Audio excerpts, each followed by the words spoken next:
Well, hello everyone. This is Cindy Lou, and I'm joined today with Mandy Monk, Chief People Officer. Mandy, we'll have you introduce yourself in a second, but we are going to talk about HR and AI today.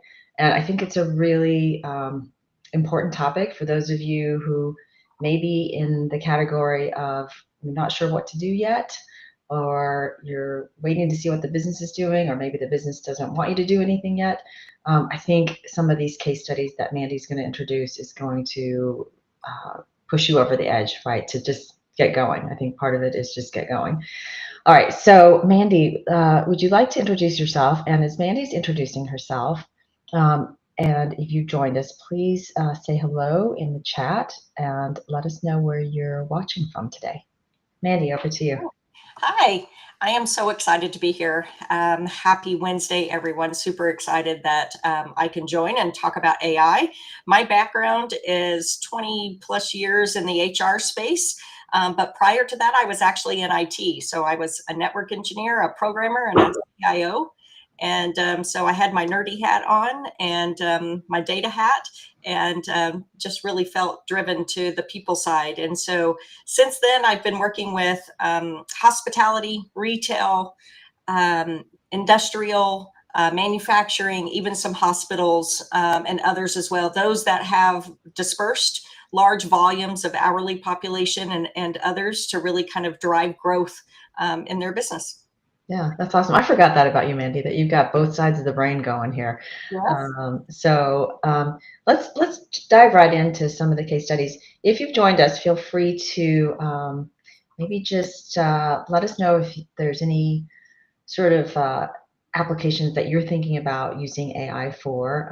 Let's say hello here. We've got Mark from Florida, Desiree checking in from Orlando, Kristen from Florida. Wow, Florida's winning the house here today. Janelle, hello from Dallas. Oh, Connie from Dallas. Good to see everybody. Thanks for joining. All right, Mandy. Mandy has some great case studies. I'm super excited to jump right into.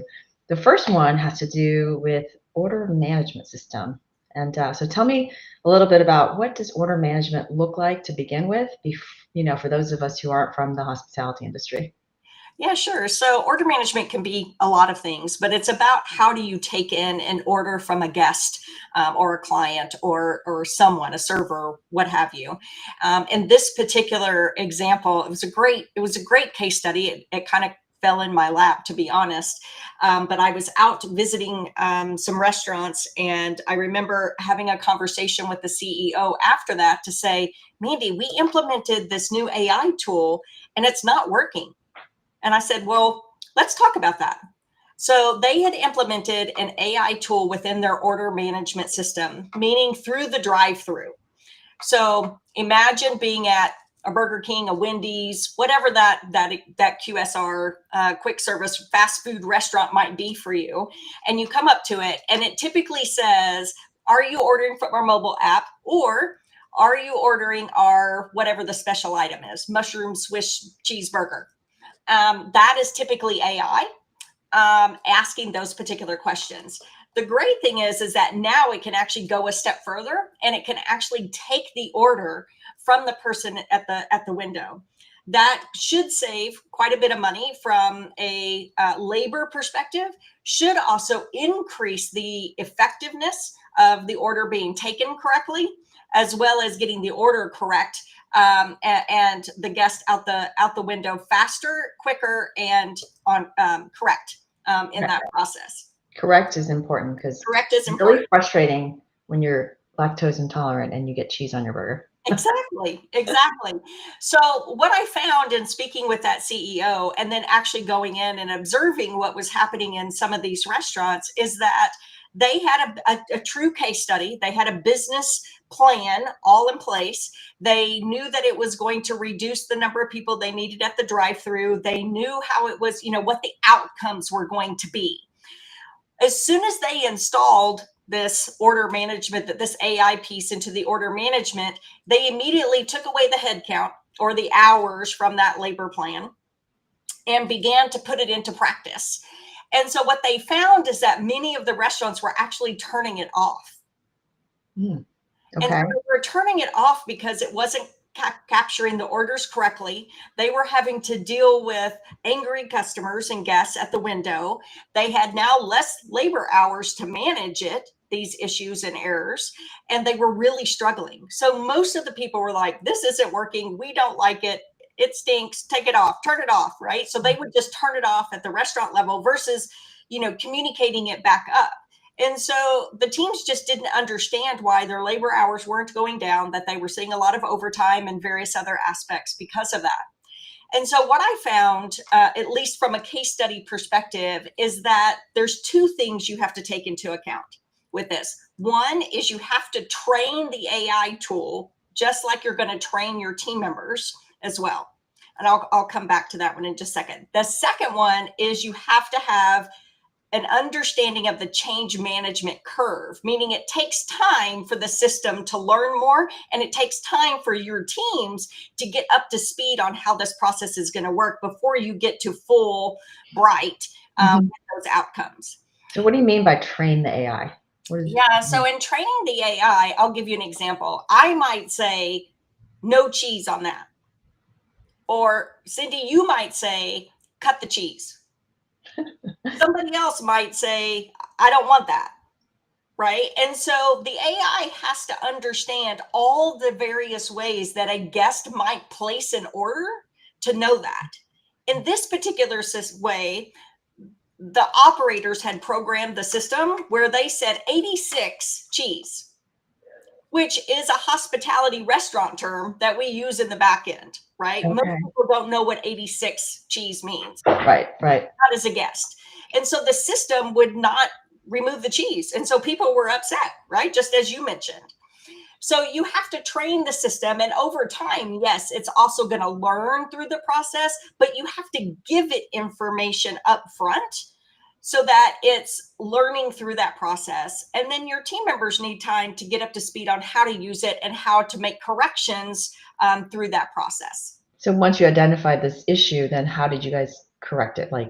Yep, we actually took it down because most of them had all turned it off anyway, so it really wasn't doing any good. Right. What we did was actually we had gone back, we had talked to each of the team members in each of those restaurants that were using it, and then we actually put in the information that we had heard from them on how guests typically place orders.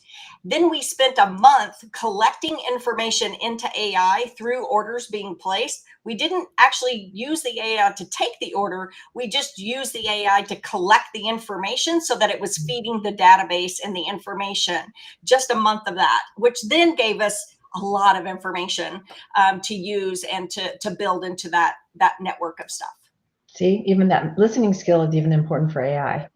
Yes, exactly. Awesome. I love that. So it sounds like how long did it take? You said about a month?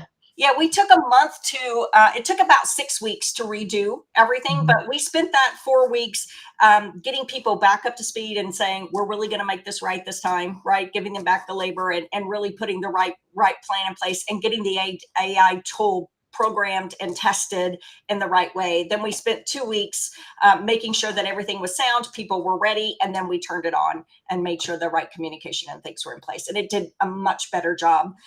So they started at about 70% accuracy and moved all the way up to 90. I think they're at 97% accuracy now from an order taking perspective. It takes time in which to build that. So it's not hot all the way, but before they were, like 10% accuracy. So it was a big difference.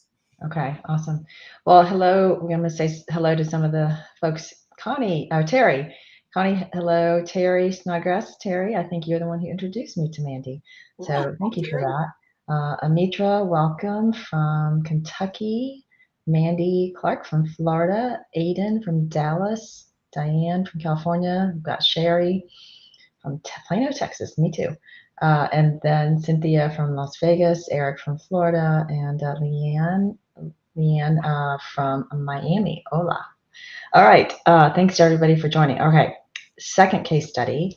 I love this one. I think this is, so many HR leaders complain about their teams feeling like they're just on the tactical treadmill. And we want our HR leaders to be more strategic and help support the business and free up time to, do that. But when you're dealing with fire drills and answering questions all day that are super tactical, that's pretty hard to do. So tell us a little bit about this onboarding situation at one of your past companies. Yeah, one of the past companies that I worked at, we implemented a new HRIS tool, and through that human capital management system, they did have a version of like Microsoft's Copilot component. And we really wanted to use that to reduce the number of questions we were having to ask answer on a day-to-day basis. So I had a relatively lean team to support 5,000 people in about 50 locations. I had 5 people. And so not all of those, I mean, they all had jobs Great. besides Okay. just answering questions. And so we were pretty lean in that space. And so we were getting anywhere from 100 to 200 questions a week through that were things like, can you give me a copy of my pay stub? Can you tell me what my PTO accrual is or how much I have left in my bank? What are my benefits and when do they start? General questions that people ask every day that are simple to answer, but takes time. Yeah. And so what we realized with this tool is that, again, we had to feed it the data that it would to answer those questions. And we realized that while we definitely had our benefits guide, some of the formatting, because we wanted it to be pretty and we wanted it to be exciting, sometimes the prettiness of a document being loaded into AI doesn't scan so well. Okay. And so think about less formatting, think about the data that's really needed and what the information that people want out of that. What we also realized is that we had some stuff that we didn't have documented. And we actually had to go write stuff, but we realized my team was like, oh, I can create this super cool template and make it all. And I was like, actually, we just get us a Word doc and just type it up. Don't worry about the formatting. Like, let's just get it in and see how it does. And found that it was able to really reduce more than 75% of the questions that we were answering on a regular basis, that allowed my team to really focus on other types of projects and things. And the best part is that before we would get that 100 to 200 a week questions, people found that they were when we went back and looked at the statistics of how many questions the AI tool was answering, it was huge because people were finding they were getting an immediate response, something very quick. And that doesn't mean that my team wasn't being responsive. They just didn't feel like it was as quick and as easy because they were sending an email, then we were having to send them an email, and then we might need to clarify and, all the things. And so this was able to be very quick and easy and fast, that even, an hourly team member who's on the floor, which you don't want to take away from their labor, but you want them to be able to get their questions answered. It gave more time to our managers to do what they needed to do. It gave more time to my HR staff and doing what they needed to do. And it gave these team members a sense of engagement and of people listening and hearing them. Yeah, It's huge. that's awesome. What's the lesson learned on that one? Lesson learned is thinking about all the questions that people ask, because most of us are just responding to emails. We're not tracking what people are asking us. And do you have everything documented? The other lesson learned is it doesn't have to be pretty. Okay. Right? Not for AI to work. So how where's the AI part versus automation? Does that make sense? So like I have automated emails that come, if I'm on vacation, I get an automated email. That's not AI. So Right. what part was the AI? Good question. So in automated emails, it's a standard response, right? That comes in. So it's, hey, if I'm out, contact this person, or hey, if you need your pay stub. Otherwise, it's going to be three pages long, and somebody's going to have to scroll through it if you're going to give answers and questions through there. The AI component is somebody can say, I want to know how my hours were calculated. They can say, what week are you referring to? And then it can say, okay, can I have your employee ID number, or can I have your first and last name if it doesn't already know it? Now, in this situation, our people were logged into the system, so it knew who they were. they would tell them, what's the pay date, or they would give them the pay period. And then it would actually give them the hours that was from their pay stub and that information. And then it could even respond with saying, click this link if you want a copy of your pay stub. Yeah, it's amazing. I would say a couple of years ago, some of I use a lot of SaaS programs for my business. And whenever it would send me to a chatbot, I'd be like, like they just could never get it right. And then almost overnight, it was like, the chatbot's better than the person who's answering. Sure. And I was like, is this a chatbot or is this a real person? It's really amazing how far the technology's come. Yeah, exactly. So, We do have a question. yeah, let's see, go ahead. How do we handle the hourly employees who are not being tech savvy? Great question. What I have found is almost all of them have a phone.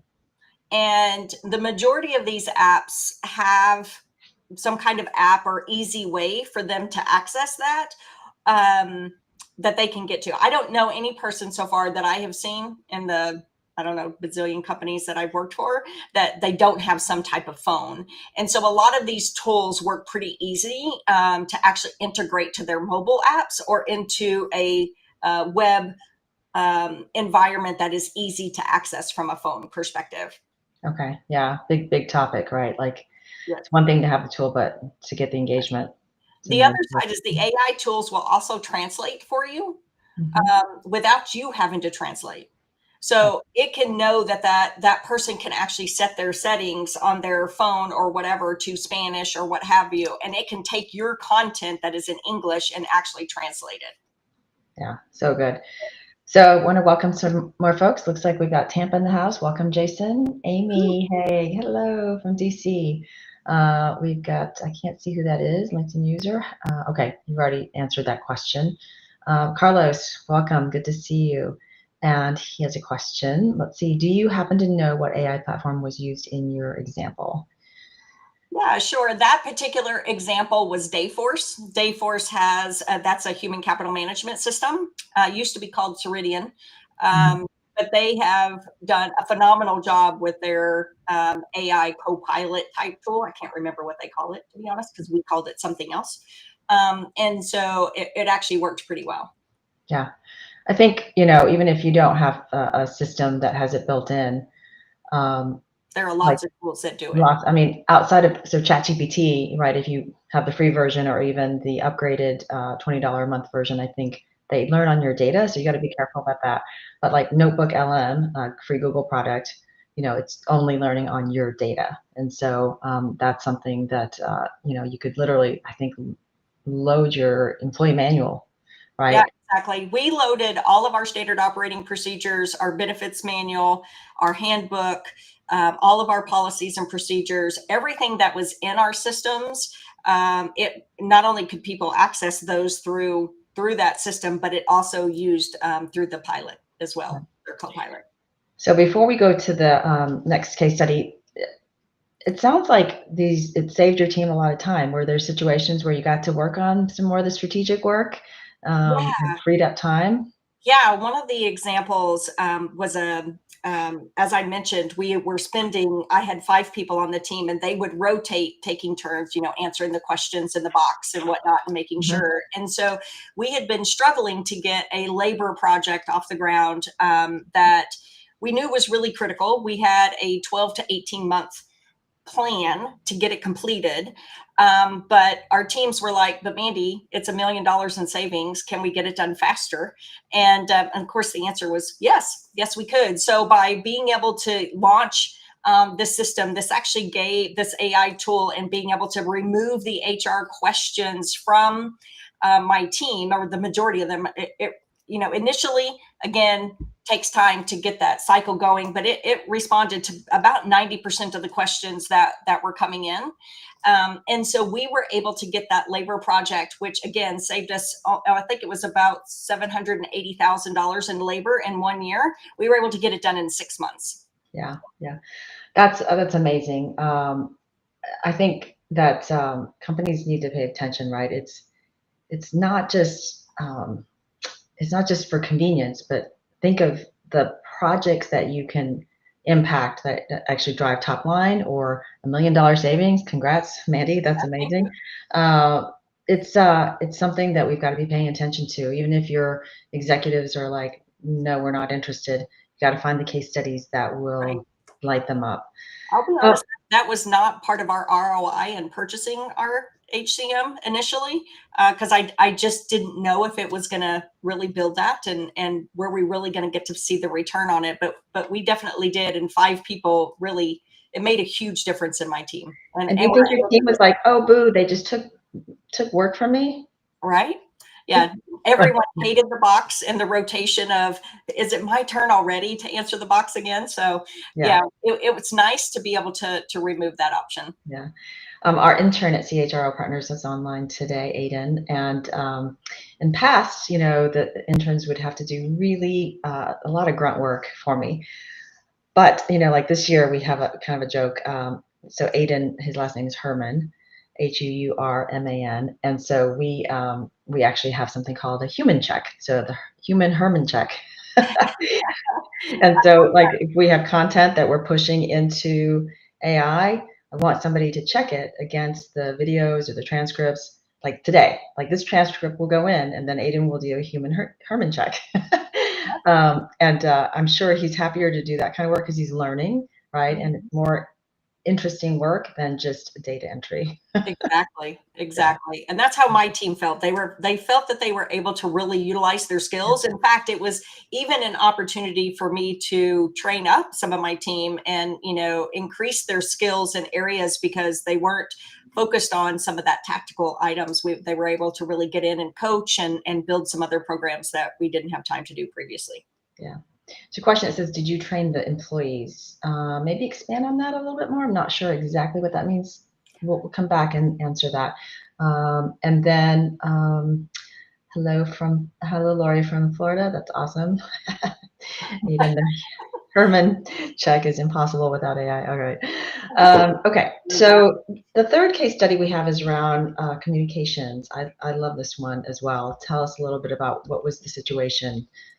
Yeah, here we were looking to build out content and communications to our operations team in the field on a regular basis. And as most of you have probably done, you dread doing these types of things because you're not going to get people that respond with topics, or they're going to come up with a topic but they have no content, or it takes forever to do the process. And we really wanted to try to utilize AI to help us with that.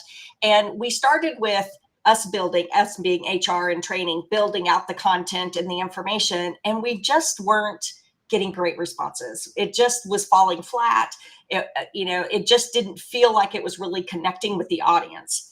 And so what we found is that AI was only as good as the information that we gave it, right? And so what we found as a solve for this is that we needed to get the content from our operators, who were the subject matter experts and who were really the intended audience. And Mhm. while it wasn't in our cultural language, didn't have our behaviors or values listed in it, it was the information that people were looking for.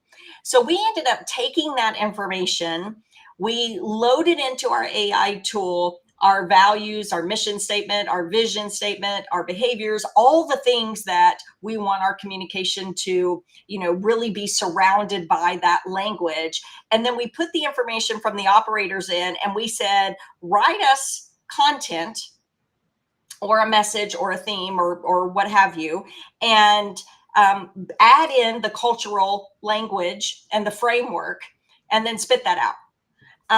And oh my gosh, the change was so different. First of all, instead of it taking us, weeks to build out the content for a year, we spent 2 days. So we had collected topics and information and we had already collected some from people. So we were just like, how about if we just take what they have, we add in our pieces, and then we let it go. 2 days. It took us 2 days to build out a year's worth of content. And the ratings we received from that was phenomenal because it was their language and their words with adding in versus our words.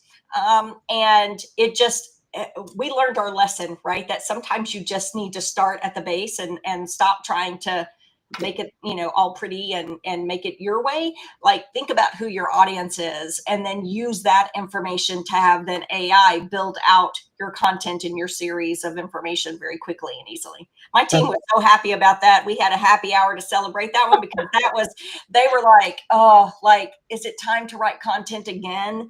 Like, it just seemed like it was a thing. And we really found that between the inbox and that one, I'm like, you guys should be golden, right? That is your bonus for the year, right? Is solving those particular things, because that, I can't tell you the difference that made in the teams. Yeah, it's pretty amazing the time that can be saved. Although, like many of your lessons, you've got to put the work in on the front end. So if you're like, oh, we're not ready for AI, but guess what? I bet you got SOPs you can work on right now, right? Yeah. I bet you can perfect those SOPs and make sure everything's documented carefully. I'm learning that lesson very hard right now. I'm actually working with consultants to automate and pull AI into our work streams, and it's becoming very apparent so much of it's here and not written down. So it's important. So let me say hello, Darren. Good to see you from Franklin, Tennessee. All right. I think, So let me just add one more yeah, piece. I think a lot of people look at AI and they go, what is the most complicated thing that we do that AI can solve for? And yes, that may happen, although it tends to take much longer for that. Sometimes think of the simple things that are just part of your day to day. And the examples that I've given, these are just day to day tactical things that have saved a ton of time, that has allowed us to use people's skills in a different way. yeah. It's really important, Mandy. And in fact, it's interesting. I just noticed that there's a couple of announcements on chief HR officers and chief people officers who have new titles, and they're merging AI and HR. So Jackie Canny at ServiceNow has chief people and AI enablement officer as her title. Tracy Franklin of Moderna, right, is now chief HR and AI officer. So it's coming together, and based on your stories, it all ties back to people and Really. process too. So really appreciate you sharing that with us. If AI is something that's on your mind, right, and you're trying to figure out how to help your organization not just do some of these types of projects, but also just think about it in a bigger scope, we have the big HR event this fall, September 12th. It's always the second Friday in September. And this year we have a special guest, two guests, Chris McKay and Dr. Jess Concert. So Chris is a speaker from Davos. He's helped some really large organizations. And here's what I noticed. There's a lot of AI stuff out there for like small companies or entrepreneurs, but the methodology he's going to walk us through is really directed to a corporate entity. So I think you guys are going to really enjoy it. And we're going to drop the link in the chat to apply to join us. So Mandy, any parting words for the group? I don't think so. Just, well, actually, yes, the biggest thing is to train your AI first, because it can only do as much as you tell it to do. Awesome. So that's the biggest piece. Thanks, Mandy. Everybody, if you guys can thank Mandy in the chat, that would be awesome. This has been great. I feel like we could just keep going on these case studies. And if you have any amazing case studies that where AI has helped you, please ping me. Just send me a direct message. I'd love to hear about them. All right. Oh, one other question, Anitra. Did you experience any resistance to the adoption, especially from tenured employees? If yes, how did you handle that? Oh, yes, always. It's just like with any kind of new technology or new things, right? Adoption can be challenging. In this case, it proved itself out. So we let those individuals come as they needed through those situations, and showed them the power of what it can do and how simple and easy it can be. That was really the biggest piece. Yeah, I would have to say, like, sometimes Siri still spells my husband's name wrong. Bryan. I'm like, no, it's in my contacts. I'm texting Brian with an I. But sometimes even if you have to spend 2 hours writing a prompt, the hours it pays back is worth it. All right. Thank you so much, everyone, for joining us. Who we got on deck next week? We'll make an announcement. We've got some amazing guests coming up this summer, so stay tuned.